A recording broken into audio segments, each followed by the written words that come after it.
చిగురించబోతుంది. గొప్ప దినాలు నువ్వు చూడబోతున్నావు. నీ యేసుకు సమస్తము సాధ్యమే. గుడ్ మార్నింగ్ దేవుని ప్రియ కుమారుడా, గుడ్ మార్నింగ్ దేవుని ప్రియ కుమార్తె. Special good morning to you.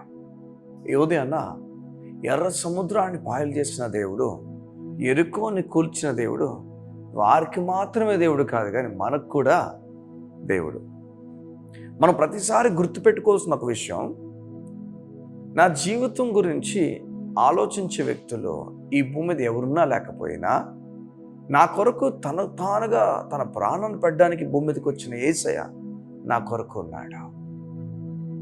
నేను కుమిలిపోవడానికి, దిగులు పడడానికి ఎక్కువ నా జీవితాన్ని ఇవ్వటం, నా జీవితాన్ని వాటికి అప్పగించను, నా జీవితాన్ని యేసయ్య ప్రేమకు అప్పగిస్తాను. పరిస్థితులు రోజు ఒకలాగానే ఉండవు, అది నిజమే. కానీ నీతిని నమ్ముతున్న వ్యక్తి జీవితం వేరే. పరిస్థితుల్ని ఆధారం చేసుకున్న వ్యక్తి ఉన్నాడు, వాక్యాన్ని ఆధారం చేసుకుని ఉంటాడు. వాక్యము ఎంత ఇంపార్టెంట్ అయింది, వాక్యం ఎంత బలమైందో ఎరిగిన వ్యక్తి తన ప్రవక్తను వేరే, తన రీతి వేరే, తన ఆలోచన విధానం వేరే, తను మాట్లాడుతున్న రీతి వేరే. తను చాలా ఫోకస్డ్ ఉంటాడు, తన విజన్ చాలా పెద్దది, తను ఏదో గొప్ప సంగతులు ఆలోచిస్తాడు. మాట ఇస్తే మాట తప్పిపోడు, మాట మీద నిలబడిపోతాడు అంతే.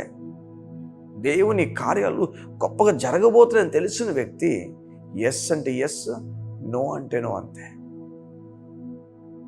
ఈరోజు దేవుడు మీ హృదయ అంతరంగాల్లో ధైర్యాన్ని పుట్టిస్తున్నాడు. క్రీస్తునందు ప్రతి వాగ్దానమును అవునని చెప్తున్నాడు దేవుడు.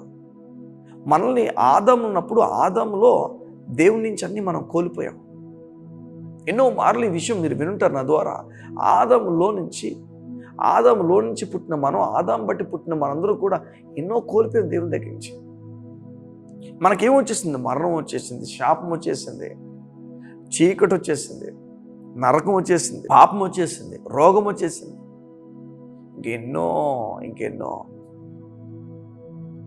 దేవుడు ఆదాము రమ్మని పెట్టినప్పుడు వారిని పెట్టిన చోట ఏదైనా వనము, అది అద్భుతమైన చోట, అన్నీ ముందుగానే వారి కొరకు సిద్ధపరచబడి ఉన్నాయి. ఆ తర్వాత వారు లోపలికి వెళ్ళారు. యాక్చువల్గా మన జీవితం అంతా కూడా అలా ఉండాలి. కేవలం మన మొదటి తండ్రి వారి జీవితాలు మాత్రమే కాదు, కానీ అందరూ భూమి మీద అందరి జీవితాలు అలా ఉండాలి యాక్చువల్గా. కానీ అలా కాదు. తర్వాత పాపం చేయడం వల్ల చెమట కార్చాల్సి వచ్చింది, చెమట కార్చి మొత్తం కష్టపడి తినాల్సి వచ్చింది. అక్కడి నుంచి ఎవరు బ్రతుకు వాళ్ళు బ్రతకాల్సి వచ్చింది. కుటుంబాలు వేరైపోయి, గొడవలు అవ్వడం స్టార్ట్ అయ్యాయి, జీవితం వేరైపోయింది, కోపతాపాలు ఎక్కువైపోయి, ఇంకా భూమి మీద ఎవరి కుటుంబం వారి కొరకే బ్రతకడం ప్రారంభించారు. మరలా యేసు తిరిగి వచ్చిన తర్వాత ఒక దేశం కాదు, దేశాలన్నీ ఒకటవడం ప్రారంభిస్తున్నాయి. నిజమే. ఆదాములో మొత్తం అన్నీ కోల్పోయాం, యేసేలు అన్నీ దక్కించుకున్నాం. చూడండి, ఆత్మకు సంబంధించిన ప్రతి ఆశీర్వాదం యేసేలో మనకు అనుగ్రహింపబడిందే. నిజం, లేఖనం మాట్లాడుతున్నాయి.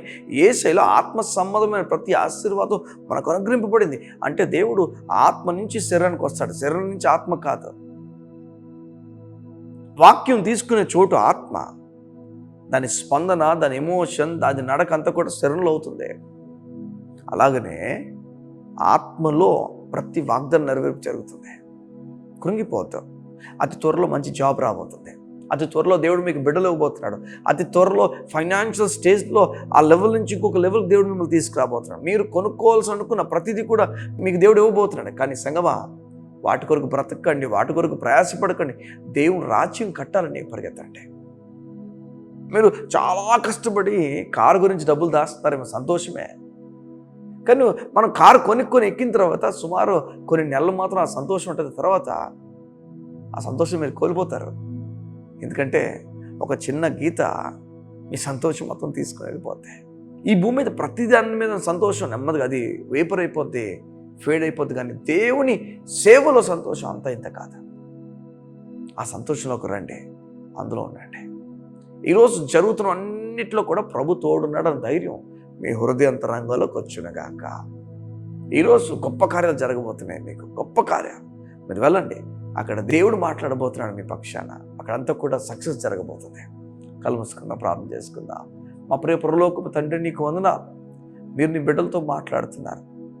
సజీవులు నేను ఎలా స్తుతిస్తారో నీ బిడ్డల ద్వారా జరుగునుగాక. మమ్మల్ని ఆదాములో చనిపోయిన మమ్మల్ని క్రీస్తులు లేపారు, మీకు వందనాలు. ఈరోజు మేము సజీవులుగా ఉన్నామంటే కారణం మీరే అయ్యా. ఈ సజీవులుగా మేము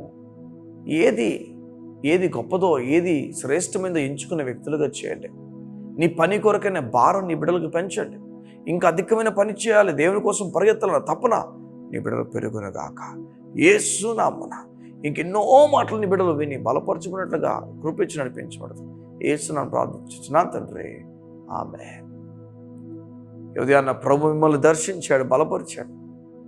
ఈ దినాన గొప్ప కార్యాలు జరగబోతున్నాయి. God bless you. See you tomorrow.